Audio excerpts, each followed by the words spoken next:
Witam serdecznie, Aleksander Wojtysiak, Między Światami i Życie na Filipinach.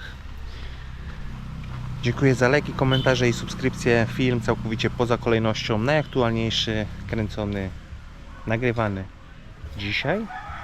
Dzisiaj mamy środę na Filipinach. U Was jest wtorek, późny wieczór. Jest godzina 7:30 teraz, ale nie śpię od godziny 2:30. A mianowicie oglądałem mecz baraże z Szwecją Polaków.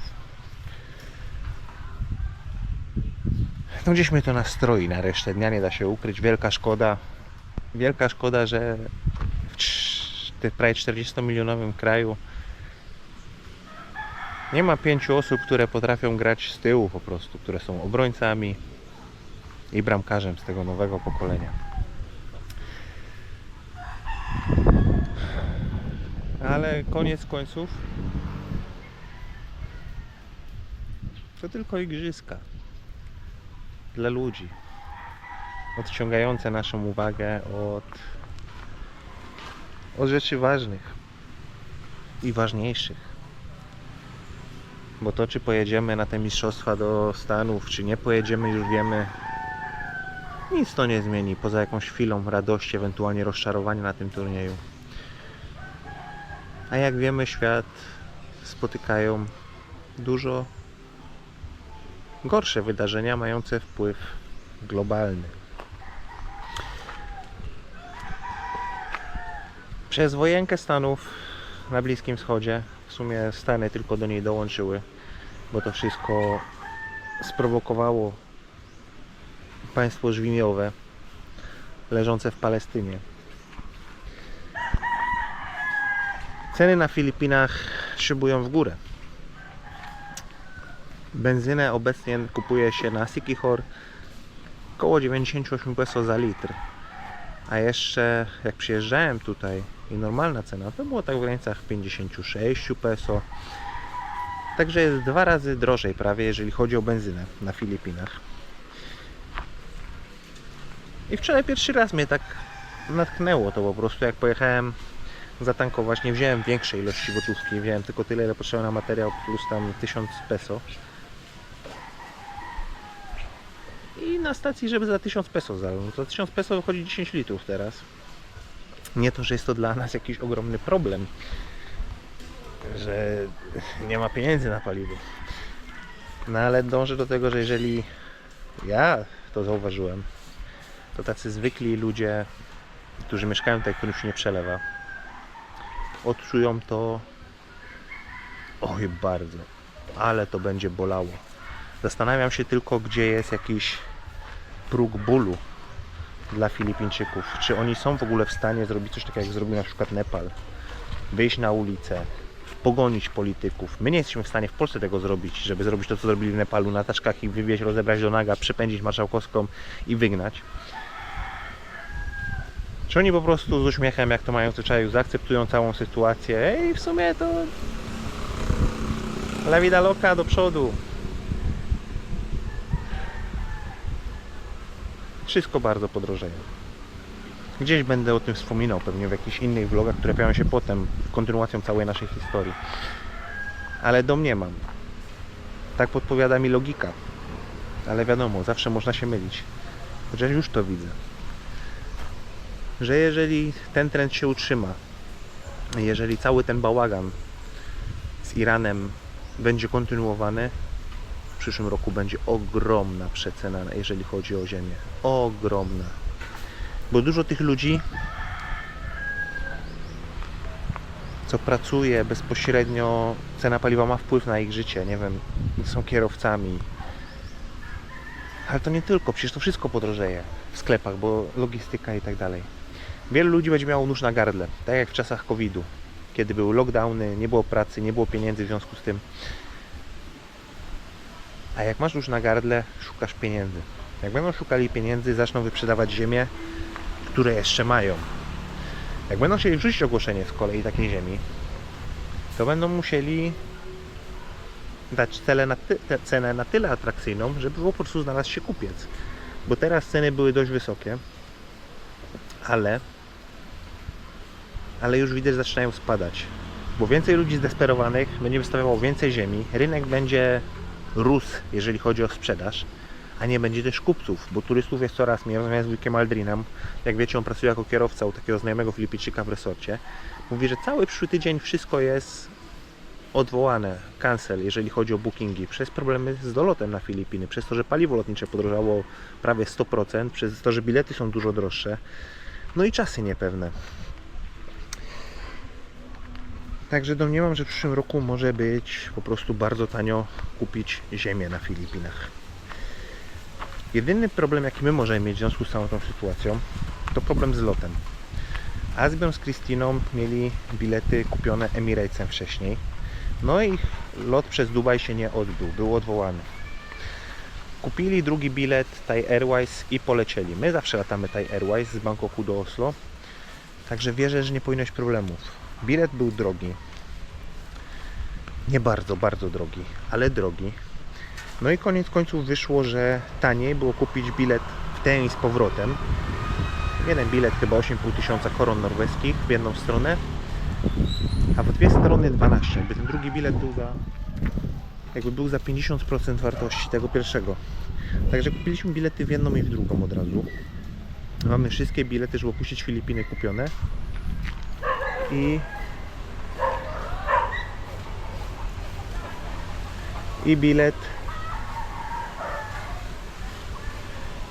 bilet powrotny z Oslo. W tym roku będziemy krócej w Norwegii niż w zeszłym roku. To też jest pozytyw. No ale mówię, zobaczymy, jak się sprawa po prostu rozwinie, bo jedyny wpływ, jaki ta sytuacja bezpośrednio ma na nasze życie, to jest po prostu możliwość lotu. Wylotu i powrotu. Bo to, że ceny paliw są wyższe, wszyscy je płacą. To nie tylko my. Za jedzenie wszyscy będą więcej płacili. To nie tylko my.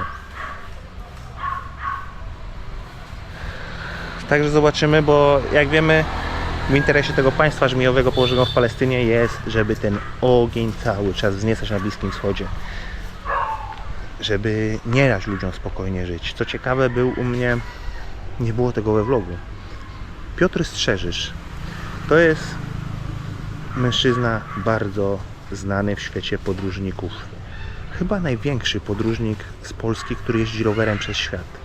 Przejechał chyba ponad 80 krajów, chyba wszystkie kontynenty i przejeżdżał przez Filipiny. Był u chłopaków w Voodoo, miał wywiad z Rafałem Baranem wcześniej. Potem przyjechał na Sikihor, był u chłopaków w Voodoo, spał tam. No i powiedziałem, że podjechał do mnie też na kawę, ciastko, jak potrzebuje, to jest gdzieś przespać, ale nie potrzebował, bo jechał na prom dalej. Porozmawiałem sobie właśnie z Piotrem. Jak spotykasz taką osobę, to jest ikona podróżnictwa, chociaż Piotr jest na pewno bardzo skromny, bo zdobywa różne nagrody, tak samo w Polsce, za te swoje podróże. I Piotr jest, myślę, że przykładem człowieka, który świetnie się sprawdza to, że podróże kształcą, bo Piotr ma dużą lekkość też opowiadania i sposób narracji tego, z całej tej swojej podróży, bardzo ludzki. Nie jest to taki, dlatego nie jest taki popularny na YouTube, bo to nie jest taki styl typowo YouTube'owy, tak samo jak i mój nie jest. Tylko taki ludzki, zwykły, bez filtrów, bez masek. No jak spotykasz taką osobę, to spytałem Piotra, patrząc przez jego pryzmat, najlepszy kraj, w jakim był jadąc tym rowerem swoim. Bez dwóch zdań odpowiedział, że Iran.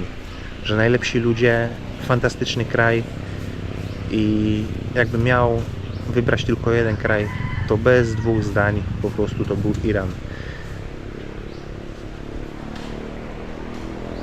Łączę się w bólu z Irańczykami przez całą tą sytuację, naprawdę.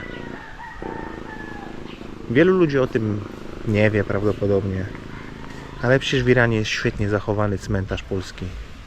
Pomagali nam w historii. Nie mają negatywnego podejścia do Polaków jako do narodu. No ale jest ten jeden wrzód na Bliskim Wschodzie, który podpala całe swoje otoczenie, niszczy, bombarduje. Teraz w ogóle wprowadził karę śmierci na terenie swojego kraju wyimaginowanego, ale tylko dla Palestyńczyków.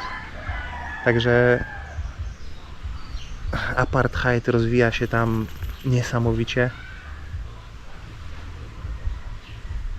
Jest taki scenariusz, jest taka możliwość, bo to pokazują po prostu statystyki, że coraz więcej młodych w Ameryce odwraca się od tego sojuszu. Nie rozumie, dlaczego Stany mają cały czas ich ratować, pompować pieniądze.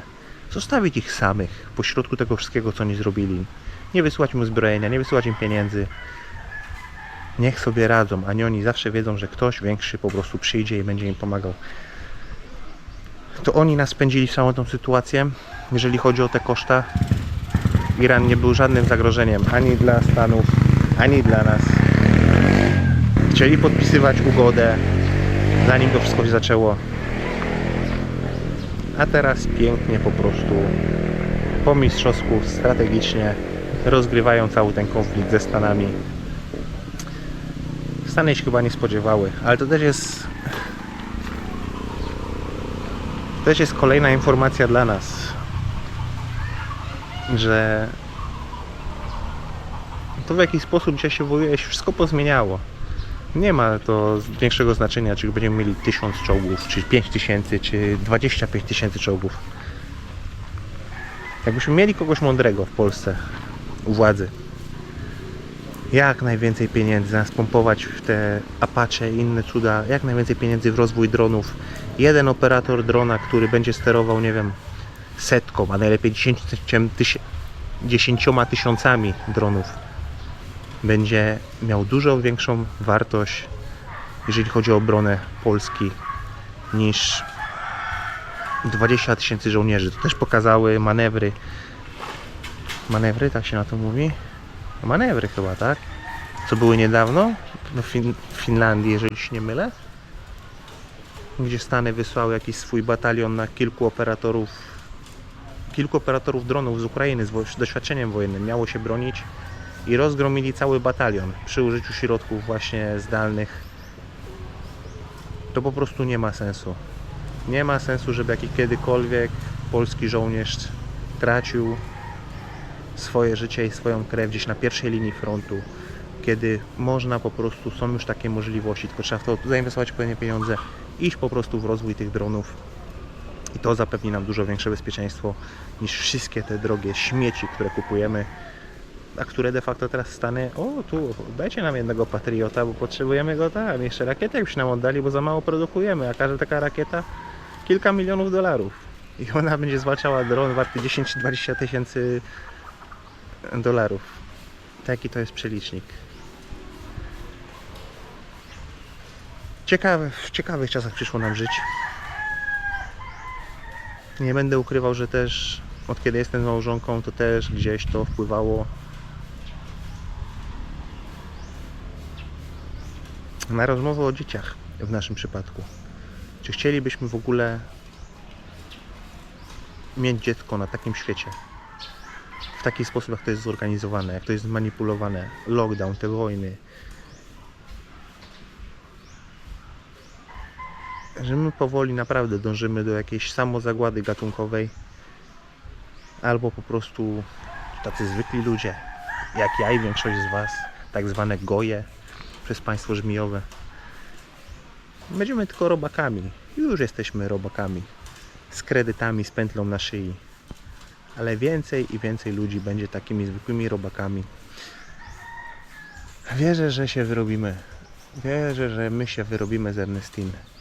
Że mamy dostatecznie dużo czasu, żeby udać tutaj swoją przyszłość na Filipinach, tak jak wiele razy o tym powtarzałem. Mieć dom, ten drugi docelowy, ogrodzenie, farmę, warzywa, owoce i cokolwiek nie będzie się działo na świecie. Cokolwiek. Zamykamy bramę, wyłączamy wiadomości i cieszymy się życiem. Nie interesuje nas to, co dzieje się na zewnątrz, z własną wodą, pompą, palenerami solarnymi. Nie myśleć po prostu o tym, bo naprawdę współczuję wszystkim ludziom, którzy mają ogromne zobowiązania, kredyty, gdzie im się ciężko spinało wcześniej, a teraz będzie tylko jeszcze gorzej. Łączę się z Wami po prostu w bólu, bo też miałem kiedyś kredyt. Nie dostałem aż tak mocno, nie byłem nigdy pod ścianą, że nie mam za co tego spłacać. Ale to nie jest nic dobrego. A to, że system wykreował taką sytuację, że bez kredytu nic sobie nie kupisz, bo tak dużo Wam zabierają w podatkach, To jest po prostu wina systemu, wina rządzących i wina tego, jak ten świat jest uporządkowany. Nie nazwałbym tego porządkiem, jak jest po prostu zorganizowany. Także świat się nie kończy na tym, że Polska przegrała mecz. Są rzeczy ważniejsze, które mają dużo większe przełożenie na nasze życie. Możemy je izolować, nie chcemy o tym wiedzieć, ale o niektórych rzeczach warto wiedzieć. I warto przede wszystkim wiedzieć o tym, co właśnie państwo położone w Palestynie robi od dłuższego czasu, co zrobiło w Gazie, jakie są liczby, jeżeli chodzi o zlikwidowanych cywili w konflikcie właśnie w Gazie, a na przykład w konflikcie na Ukrainie. Jak to jest, że to małe państwo cały czas ma na tyle mocy, na tyle mocne, kompromitujące jakieś dokumenty, trzymających ludzi, którzy trzymają system finansowy, że mogą sobie na tyle po prostu pozwalać. I ten film pewnie też się mniej poniesie, bo YouTube pewnie wychwyci pewne rzeczy, że się rozmawia o nich. A jak wiadomo, większość oni trzymają w swoich małych łapkach, które najlepiej przeliczają szekle i manipulują zarówno historią, Biblią, jak i wszystkim dookoła. Dobrze, to by było na tyle z dzisiaj. Taki najbardziej aktualny film. Słuchajcie, do Uda wrócimy innym razem. Się trochę pogadałem na tematy, które są... Niektórym się spodobają, innym się nie spodobają. Ale trudno, przecież ja nie muszę się wszystkim podobać i nie ze wszystkim musicie się ze mną zgadzać. Zapraszam do dyskusji. Oczywiście w kulturalnym zakresie możemy sobie rozmawiać w komentarzach. Pozdrawiam Was, Aleksander Wojtysiak, Między Światami, życie na Filipinach. Bierzemy się za zaprawki.